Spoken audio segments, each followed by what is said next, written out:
We'll do it live.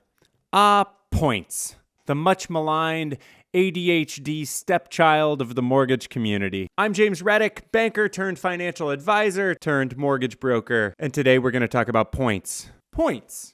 Are they bad? Are they good? Should you pay them? And how might some people use points to deceive you into getting a crappy deal on a loan? We will talk about all of that and more today on this week's episode of Home Buying 101. Let's get into it.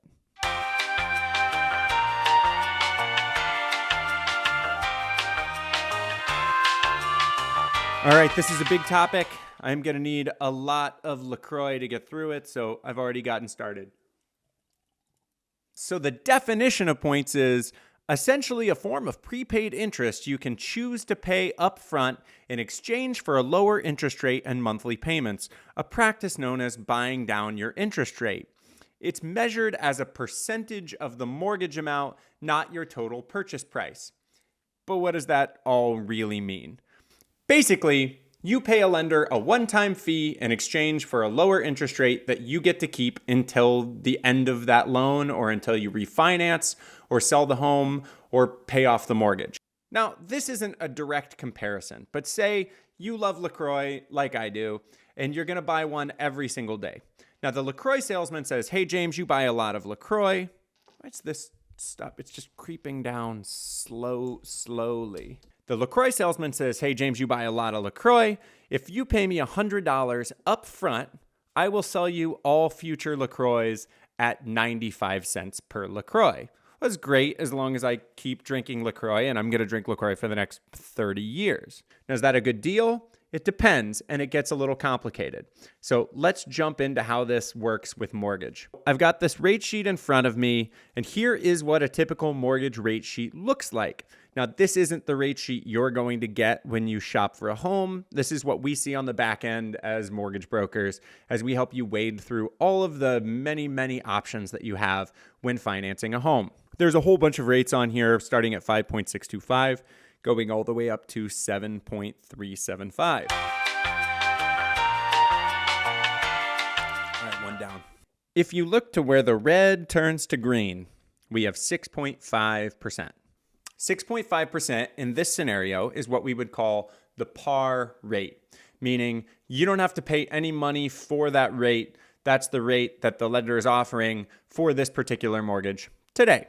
If we go down to 6.375, you'll see a couple different lines here. We have one for price, one for discount and rebate, and then discount and rebate dollar amount. So that's telling you what is the cost of going down to that rate in points. In this scenario, if you wanted to go from 6.5%, you say, well, that sounds kind of high, James. Is there any way we can get a lower interest rate? I'd say, well, we can get 6.375%, and it will cost 0.473% points, which in this scenario, I believe a $500,000 loan would equate to $2,365. If we went down further to 6.25, it would cost 0.966 points, or $4,830. And we can keep doing this all the way to 5.625%, which is what we call the floor. If you're following along, you're like, okay, that makes sense. I'm getting it. So if I want to go down an eighth in rate, I'm going to have to pay 0.473. Well, kind of. That number will change every single day. That's why this sheet isn't something you get during the process. It's something that your mortgage guy wades through so that you don't have to. Sometimes it could cost very little to go down in an eighth, and sometimes it could cost a whole lot to go down an eighth. What if we went the other direction? Just talking crazy. What if I said, hey, your rate's 6.5, and you said, well, what can I get for 6.625? A higher interest rate.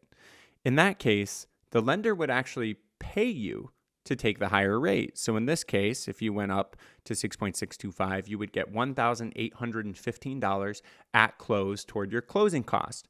Now, this can be an incredible tool if you have limited funds for closing.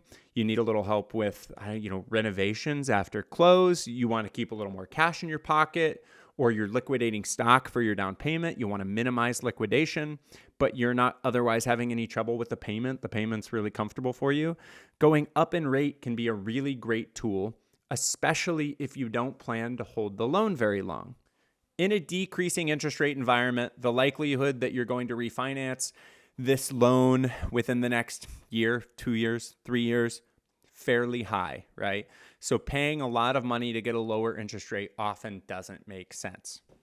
Say hypothetically you need to save money for a vicious LaCroix habit. I mean, whatever it is for you. So we've talked about what points are. We've talked about how to look at a rate sheet and kind of understand the direction that points move and whether you're going to pay for them or get a credit for them. So the question is, well, when should you pay points? As a mortgage broker, we use something called the break-even test, which is essentially how long is it going to take you to recoup the money you're paying in points by savings from having a lower interest rate. The break-even test generally says 2 years or less. 3 years or less, depending on what the market is doing, is kind of where you want to target the break even for a buy down. Now, say you spent $5,000 in buy down and your break even is 2 years out. 1 year goes by, interest rates have plummeted, and you want to refinance. You go ahead and refinance, but guess what? You're not getting that money back. Any money you pay for a buy down is gone with the wind. Another situation where you might want to use a buy down is where you have limited income, but good assets. So say you're having trouble qualifying for a purchase because your income isn't too high, but you have great assets. You could use that to buy down your interest rate, making the payment less expensive in comparison to your income.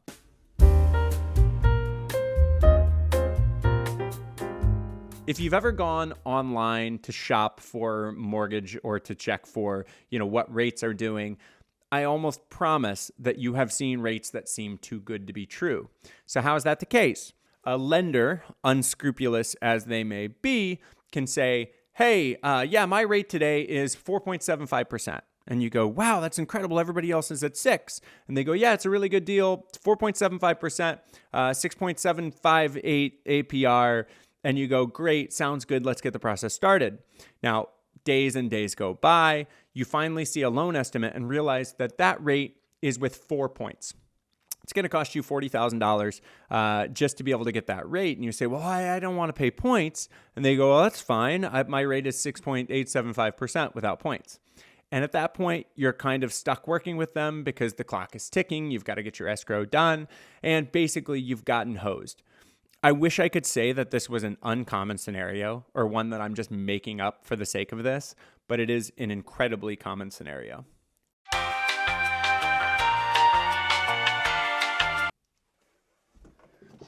So how can you avoid getting hosed by unscrupulous lenders? It's what I ask myself every day. Always ask for a quote without any points.